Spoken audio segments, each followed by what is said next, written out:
नमस्कार। आज घर से ऑफिस का काम कर रही हूँ तो सोचा कि आज तो मुझे हाजिरी लगानी ही चाहिए, वरना इतनी सारी बातें मिस हो जाती है और मैं सोचती ही रह जाती हूँ। अगर मुझे आज थोड़ा सा वक्त मिला है तो मैं चाहती हूँ कि झटपट उन करंट विषयों के बारे में बात कर लूँ जो कि सबको परेशान कर रहे हैं। और मुझे कई मैसेजेस आए कि आप झलक दिखला जा का जो तमाशा चल रहा है वो ज़रूर देखें।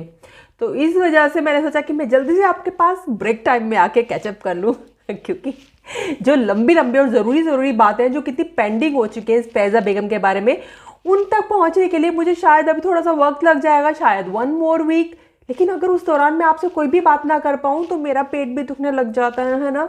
तो फिर करते हैं बात हमारे छोटे से ब्लॉग की, या कहे पॉडकास्ट की, या फिर कहे एक छोटी सी पंचायत की। ठीक है। आदतन करता है वो वादा खिलाफी पहले, आदतन करता है वो वादा खिलाफी पहले, फिर बनाता है बहाने कि यूं है यूं है। वाह, एक हमारी हम ख्याल दोस्त, मेरी एक बहन जो यही हमारी पंचायत में बहुत ही प्यारी सी बहन जुड़ी है, उसका नाम है सना नूर चिक्कू 2022। तो उसने बहुत ही प्यारा सा शेर काफ़ी हफ्तों पहले लिख के भेजा था मेरी वादा खिलाफी पर कि मैं कई बार करती हूँ वादा और फिर नहीं आ पाती। लेकिन आप जानते हैं एक सिंगल मदर की कितनी प्रॉब्लम होती है, और वो भी कामकाजी। तो ऑफिस जाना पड़ता है चाहे तबीयत ठीक हो या ना हो, घर के कामकाज भी करने पड़ते हैं चाहे ठीक हो या ना हो। तो इस दौरान मैं हर दिन सोचती रही हूँ कि मैं आपसे आके मिलूँ, आपसे बातें करूँ। आपके इतने सारे मैसेजेस आते हैं प्यारे प्यारे, उन सबका जवाब दूं आपसे रूबरू होकर। तो अभी ऑफिस के दौरान घर पे ऑफिस का काम कर रही थी, तो उससे ये फ़ायदा हो गया मुझे कि मैं आपसे एक ब्रेक के दौरान थोड़ी सी जल्दी से गपशप कर लेती हूँ, ताकि आप मेरे अगले ब्लॉग आने तक मुझे भूल ना जाए। ठीक है। हाँ, तो हम जो बात करने वाले हैं झटपट, वो है फैज़ा बेगम मैडम और नल्ले जनाब की झलक मत दिखला जा के बारे में। तो आ जाए, थोड़ा पास आ जाए। झलक मत दिखला जा, ये क्या रोना धोना मचा रखा था इस फैज़ा बेगम ने। मैं तो हैरान हो गई हूँ देखकर, या फिर मुझे कहना चाहिए कि मैं क्यों हैरान होती हूँ। इस औरत का तो जो भी ड्रामा होता है वो परले दर्जे का ही होता है। ये क्या रोना धोना मचा रखा था फैज़ा बेगम ने झलक मत दिखला जा के बैक स्टेज पे, ऐसे आंखों में ओवर एक्टिंग इमोशन भर भर के ये फैज़ा बेगम ऐसे टसुए बहा रही थी, ऐसे टसुए बहा रही थी जैसे अपने जुल्फों वाले नल्ले मियाँ को बॉर्डर पर लड़ने भेज रही हैं। ऐसी ड्रामेबाज गद्दार औरत है फैज़ा बेगम कि इसके आंसू ना तो तब खुशी के मारे बहे जब हमारा देश चंद्रयान की तैयारी कर रहा था और चंद्रयान की सक्सेसफुल लैंडिंग हुई थी, लेकिन इस औरत के तो तब भी खुशी के मारे आंसू नहीं निकले। और ना ही इस औरत के कभी आंसू तब टपकते हैं जब हमारे देश के जवान सीमा पर शहीद होते हैं या फिर किसी आतंकवादी की गोली से मारे जाते हैं, तब भी इस औरत की आंख से कभी आंसू नहीं बहा। लेकिन उसका ये नल्ला मियाँ घर से उठकर झलक मत दिखला जा के सेट तक पहुंच गया, तो ये मैडम तो अपने आंसू बहा बहा कर बैक स्टेज में गला भर भर कर इस तरह से ओवर इमोशनल हो रही थी जैसे कि उसके मियाँ को नोबेल प्राइज मिलने वाला है। हाँ यार, मैं जानती हूँ इस वीडियो में लाइटिंग इतनी अच्छी नहीं है, लेकिन मैंने सोचा कि चलो अगर लाइटिंग का इंतजाम करने लगूँ तो फिर वीडियो नहीं बन पाएगा। बच्चे स्कूल में है और मुझे ऑफिस का थोड़ा सा ब्रेक मिल रखा है, तो मैं झटपट आपसे बातचीत करने का ना लोभ स्वरण नहीं कर पाई हूँ। तो इसलिए इग्नोर करें जितना भी डार्कनेस है यहाँ पर, हम तो देख पा रहे हैं ना एक दूसरे को। क्यों? और झलक दिखला जाए में क्या पहनकर आई थी ये हाइपर औरत, करती क्या है ये, कितने पैसे उड़ाती है, कितना डिजाइनर काम करती है, और ये कपड़े पहन कर गई वो झलक दिखला जा के सेट पर। लग रहा था अभी अभी किसी विधवा आश्रम से निकल कर आई है या फिर शायद किसी जेल के पैरोल से आई है ना। और इतनी हाइपर क्यों होती है ये, इतने आंसू क्यों बहाती है, अपने मियाँ को आंखें भर भर के इस तरह आस भरी आंखों से नजरों से क्यों देखती है, ये तरसी हुई है क्या। और ये बात तो आप सब जानते हैं कि बीबी फैज़ा कभी भी मौका हाथ से नहीं जाने देती अपने इस नल्ले मियाँ को स्पेशल फील करवाने का। चाहे इसमें 2 टके का टैलेंट ना हो, लेकिन उसको भर भर के इतना ज़्यादा अप्रिशिएट करती है, इतने गले चिपटती है, इतने गालों को खींच खींच कर, जैसे मैं अपने 10-12 साल के बेटे को प्यार करती हूँ ना, ये फैज़ा बेगम ऐसे ही अपने नल्ले मियाँ को अपनी गोद में बिठा के रखती है। क्यों, आपका क्या ख्याल है? ठीक कह रही हूँ ना मैं, या सिर्फ मुझे ही ऐसा लगता है? सब कितना फेक लगता है, सब कितना फेक दिखता है। हम सबको समझ आ रहा होता है कि ये सिर्फ अपने नल्ले मियाँ को हाथ में रखने के सारे तरीके हैं, उसकी तारीफ करती रहती है, क्योंकि वैसे तो नल्ला मियाँ कोई मौका देता नहीं है, कुछ ऐसा बड़ा काम करा नहीं है उसने ज़िंदगी में कि उसकी तारीफ जेन्युइनली की जाए। तो जो भी छोटा मोटा मौका मिलता है ना फैज़ा बेगम को, तो उसको सुपीरियर फील करवाने के लिए झूठी बातों की तारीफों की झड़ी लगा देती है। लेकिन हम सबको नजर आता है कि कितना फेक फेक तारीफें फेंकती है ये, इतना चेहरा बना बना के, इतना गर्व महसूस करती है ये, उछल उछल कर, उसके मुंह पे हाथ लगा लगा कर, फाइनली फाइनली फाइनली यस, ऐसे कह कह कर हमारे कान पक जाते हैं। लेकिन मैडम आपको जरा भी शर्म नहीं आती?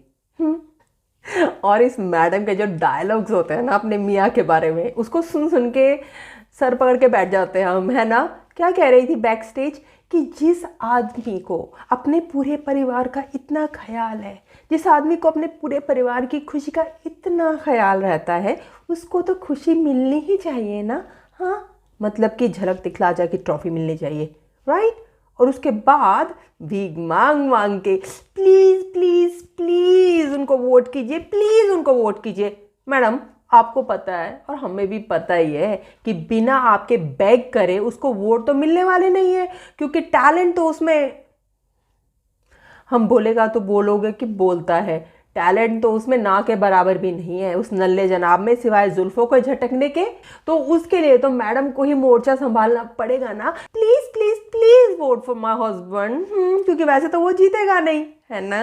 ये क्या कह रही थी कि जो अपने परिवार वालों को इतना खुश रखता है, अपने परिवार वालों की खुशी का इतना ख्याल रखता है, तो क्या मैडम एक आपका ही मियाँ है, सिर्फ पैसे के बल पे वो अपने परिवार को खुश इसलिए रख पाता है क्योंकि आप उसको कमा कर दे चुकी हैं, और वही नोट फेंक कर वो अपने परिवार वालों से अपनी तारीफों के पुल बंधवा लेता है। वो जो कुछ करता है अपने लिए करता है, वो जो कुछ करता है अपने व्लॉग्स के लिए करता है। हमारे देश में ऐसे करोड़ों लोग हैं जो दिन रात पसीना बहाकर, अपना खून बहाकर, अपनी ज़िंदगी का एक एक पल देकर कुछ चंद रुपए कमाते हैं और फिर अपने घर वालों का ध्यान रखते हैं। तो उन लोगों की मेहनत होती है। अपने परिवार के मुंह पर पैसे फेंक देने से कोई अपने परिवार की खुशी का हिस्सा नहीं बन जाता, उसे खुशी खरीदना कहते हैं। कितने जलील लोग हैं कि अपने मतलब के लिए अपना स्टैंड तुरंत बदल लेते हैं। इस साल आपने नोटिस किया फैज़ा बेगम कैसे हैप्पी दिवाली, उनके बेटे भी हैप्पी दिवाली, उनके मियाँ भी हैप्पी दिवाली कर रहे थे। क्यों? क्योंकि उन्हें दोनों तरफ से वोट चाहिए थे जी, दोनों कम्युनिटी से वोट चाहिए थे, वरना वो तो इग्नोर ही करते हैं कि दिवाली के वक्त पर ज़्यादा इस बात को तूल ना दी जाए कि दिवाली मुबारक कही जाए, क्योंकि फिर पता है ना कि दूसरी कम्युनिटी के लोग उन पर पत्थर उछालना शुरू कर देते हैं कि आप काफिरों को त्योहारों को क्यों मना रहे हैं। बहरहाल त्योहार वैसे भी फैज़ा बेगम नहीं मनाती हिंदुओं के, सिर्फ मुंह से सूखे सूखे हैप्पी दिवाली कहकर वोट लेने का तरीका हम समझते हैं। जी हाँ, ये जो बाल सफेद हुए हैं ना, ये धूप में नहीं हुए। उम्र का असर है मैडम। तो आपके जो ये त्रिया चरित्र है ना, ये हम सब जानते हैं। ये टसुए बहाने का जो नाटक करती है ना, वो भी हम सब जानते हैं। लेकिन आपके इस तरह बैक करने से, वोट मांगने से कुछ नहीं होता। सुनी होगी ना आपने कहावत, बिन मांगे मोती मिले, मांगे मिले न भीख। तो ये जो दिवाली मुबारक की झड़ी लगा रखी थी ना, वो भी सिर्फ पैसे के लिए। पैसे के लिए तो भैया ये कपल कुछ भी कर सकता है, किसी भी हद तक जा सकता है, कोई भी ड्रामे कर सकता है। और एक बात तो मुझे कहनी पड़ेगी, मैंने खुद को बहुत रोका, संभाला था मैंने बहुत अपने दिल को, लेकिन मुझे लगता है आपकी भी ज़रूर इसमें वही राय होगी जो मेरी राय है। ये मैडम जब भी ब्लॉग बनाने सामने आती है, ऐसा क्यों लगता है कि बिना नहाए धोए आई है। चलो बिना नहाए धोए आ गई, वो तो उसकी कहते हैं ना परंपरा ही है। लेकिन ये सुड़ सुड़ नाक का क्या भैया रिवाज है इसके पास कि जब भी ब्लॉग बनाने आती है नाक से अजीबोगरीब आवाज़ें निकलती हैं। अरे मैडम नहा नहीं सकती तो मुंह धो लीजिए अच्छी तरह से, एक टिश्यू लेकर अपना नाक थोड़ा साफ कर लीजिए। आपका जो ये व्लॉग देखना पड़ता है, हमें बर्दाश्त करना पड़ता है, उसमें आपके जो नाक की एक भद्दी सी आवाज़ें आती रहती हैं, वो एक स्त्री को शोभा नहीं देते हैं ना। थोड़ा सा तो लिहाज करें ना, हम खाना भी खा रहे होते हैं, कभी तुम्हें देखते ही ऐसे दिल मिचलाने लगता है। मैडम प्लीज़ अपना नाक साफ कर लिया कीजिए, आपके सुड़ सुड़ सुनकर हमारा दिल घबराने लगता है, ठीक है ना। तो अपने बच्चे के लिए जो यंत्र लाई है ना नाक साफ करने का, तो वो खुद पर ही आजमा लीजिए, क्यों, हमारे लिए थोड़ा सा देखना आसान हो जाएगा, थोड़ा सा ब्लॉग देखना हमारे लिए भी बर्दाश्त के लायक हो जाए। क्या ख्याल है आपका? सही कह रही हूँ ना मैं कि जब भी आप इसको देखते हैं, मैं कितने टाइम से इनका व्लॉग नहीं देखा क्योंकि मेरे पास वक्त भी नहीं था और मुझ में हिम्मत भी नहीं रही थी कि इनके वही पकाऊ फैब्रिकेटेड व्लॉग्स देखने का मुझे बिल्कुल भी वक्त नहीं मिलता था। लेकिन आप सबके जब मैसेज आता है कि झलक दिखला जा के इसके तमाशे पे व्लॉग बनाइए, तो मैंने सोचा कि मैं चलो लंबा व्लॉग तो जब बनाऊंगी तब बनाऊंगी, लेकिन छोटा सा व्लॉग बना के आपका हाल चाल भी पूछ लूँ और आपसे वादा करती जाऊँ कि मैं जल्दी ही आने वाली हूँ, प्रॉमिस करती जल्दी आऊँगी। ज़िंदगी में सेहत अच्छी होना ना अच्छी होना ये लगा रहता है, तो उसके अनुसार ही हम अपनी ज़िंदगी के प्लान्स बना सकते हैं। लेकिन मैं आपको ये यकीन दिलाना चाहती हूँ कि मेरे जहन में आप सब लोग जितने भी मुझसे जुड़े हुए हैं, जितने भी, मुझे सबके नाम भी याद हैं और मैं आप सबको बहुत प्यार करती हूँ, बहुत मान करती हूँ आपका। आपके जब भी मैसेजेस आते हैं मैं पढ़ती हूँ और मेरी कोशिश रहती है कि मैं आपको जवाब दूँ उनका। और हाँ, जितना आपको इंतज़ार रहता है कि मैं आपके पास आके आपके साथ गपशप करूँ, मुझे भी उतना ही इंतज़ार रहता है कि मैं भी आपके पास आके गपशप करूं। और आप जब मुझे मैसेजेस डालते हैं, फीडबैक देते हैं, तो मुझे ऐसे ही लगता है कि आप मेरे घर के सदस्य, मेरी बहनें, मेरे भाई, मेरे परिवार के लोग, मेरी बचपन की सहेलियाँ मेरे साथ बैठ के बातचीत कर रही हैं, हम कुछ कुछ बातें कर रहे हैं और अपनी राय दे रहे हैं, हंस रहे हैं, बस इसी तरह ज़िंदगी निकल जाती है ना। तो ये मैं छोटा सा झटपट ब्लॉग बनाने आई थी ये कहकर कि मैं आपको याद रखती हूँ, आपको भूली नहीं हूँ, सिर्फ ज़िंदगी के जो चक्रव्यूह है उसमें फंसी रहती हूँ। मेरी कोशिश रहेगी जल्दी से जल्दी आऊँ, हो सके तो नेक्स्ट वीक आ जाऊँ, हो सके तो वीकेंड में, क्योंकि इतना कुछ करने वाला है। जो मैडम की फेक प्रेगनेंसी, मैडम के जो फेक ड्रामे, मैडम का जो ये ब्रेस्ट फीडिंग, ये सब बहुत सारी बातें करने वाली हैं और मैं करने जल्दी आना चाहती हूँ, तो आने की कोशिश करूँगी। मेरे लिए प्रार्थना कीजिएगा, मेरी सेहत अच्छी हो जाए ताकि मैं आपसे आगे फिर रेगुलर ब्लॉग बना पाऊँ और आपसे मिल पाऊँ। तो मैं चलती हूँ अभी। आज मैंने चाय की किसी को ड्यूटी नहीं दी क्योंकि मैं थोड़े वक्त के लिए आई हूँ। तो जल्दी मिलती हूँ आके, तब तक रखिए अपना ख्याल और एक दूसरे का भी। ओम सर्व भवन्तु सुखिना। नमस्कार।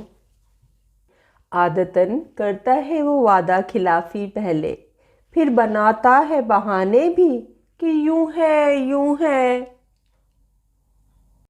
हाय गाइस, मैं हूँ आशी बसरा और आप मुझे देख रहे हैं मेरे YouTube channel Delhi Heights life in England since 1995। जी हाँ, कहिए कैसे हैं आप?